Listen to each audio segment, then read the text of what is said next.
So daghan kay na curious no, because Inday Sara actually after gi-share ni Inday Sara unsay what's the reason and what's the story behind her scar sa iyahang neck. So there was a specific term na it's currently like trending. It's called the Order of Romanov. Okay? So para ma-connect na to si Inday Sara sa Order of Romanov and what actually happened to as to why na ay word na Romanov. So Inday Sara was actually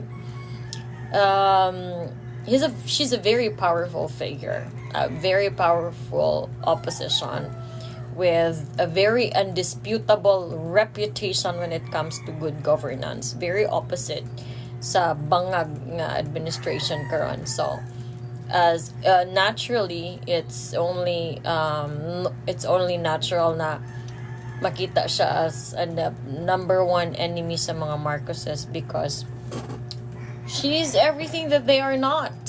That's the real situation. So Inday Sara di ay naana day siya mga threat.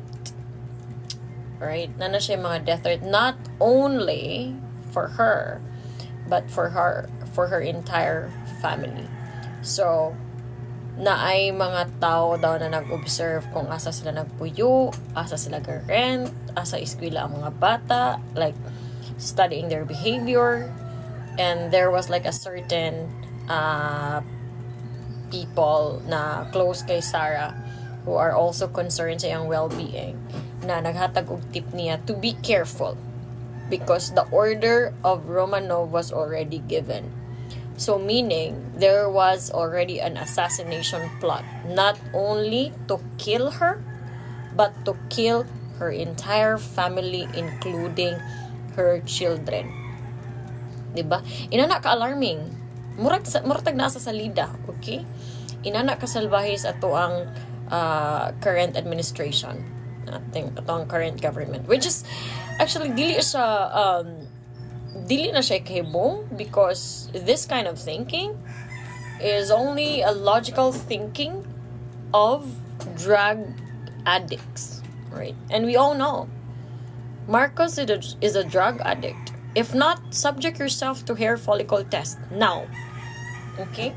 So, kanang scar ni Inday Sara, it was a failed assassination attempt before her birthday. Now, this is very alarming, okay? Because after siyang interview, si Marcos, he came up with his interview, nadaghan kig mga haharyak that they have to take down the post, the original post. Nagpa-feeling victim siya without even acknowledging na okay, instead of saying na okay, wala man mi naghatagan ng order, wala, dili angay mabalaka si Sara because that thing is non-existent. Wala. Instead, they released a statement acting as if they were a victim without even understanding the thought of her statement na if I get killed, that whoever is that person that is part of the personal security team of Sara, to also make sure that Marcos, Lisa, and Romualdez gets killed too. If she get killed. Let me just put an emphasis to that. If she get killed. Because local media that is controlled by the Bangag administration tend to omit that part just to portray something that is not. Okay?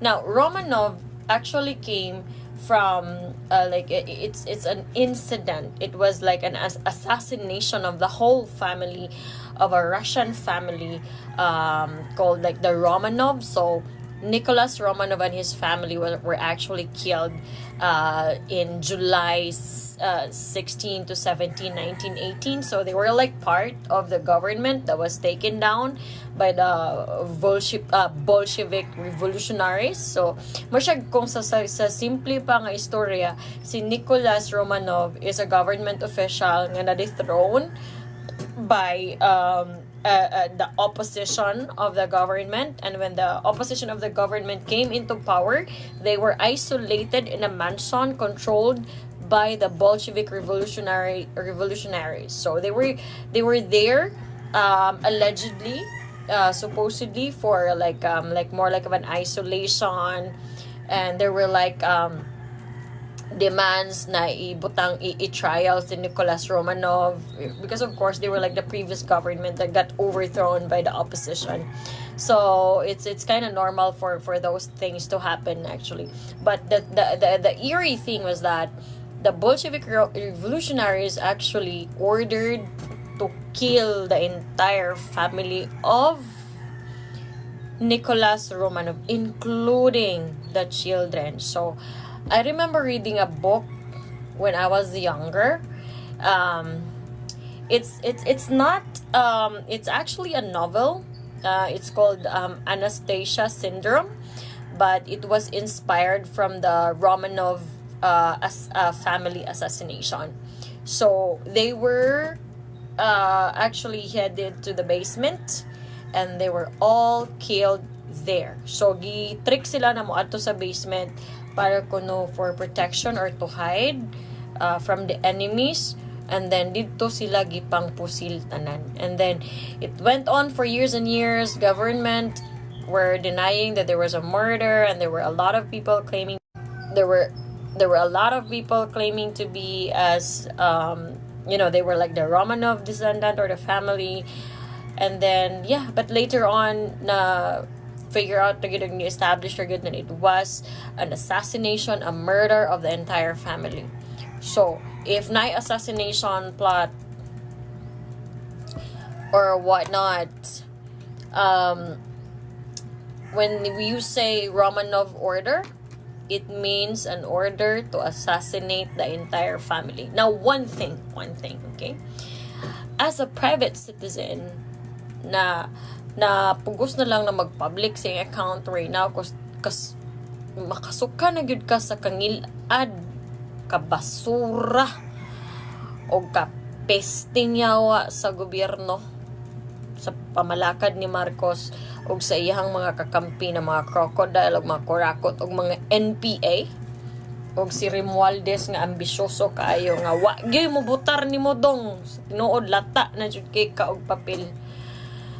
If something will happen to Sara Duterte, I'm telling you, you are digging your own grave, because even ordinary citizen is gonna go out to get you. Maora gyud na akong maingon. Alright? Maora gyud na akong maingon. Be very careful with your next steps, because maybe you can eliminate Sara, but that would not be the end of it. Okay? And Marcos, I'm telling you, dude. Romualdez, I'm telling you, dude. Kani imong gibuhat karon, you're sealing your entire lineage and bloodline as the number one enemy of the Republic of the Philippines. Aren't you aware, imong papa, na Guinness World of Records holder na siya as the most corrupt politician of all time? Alright?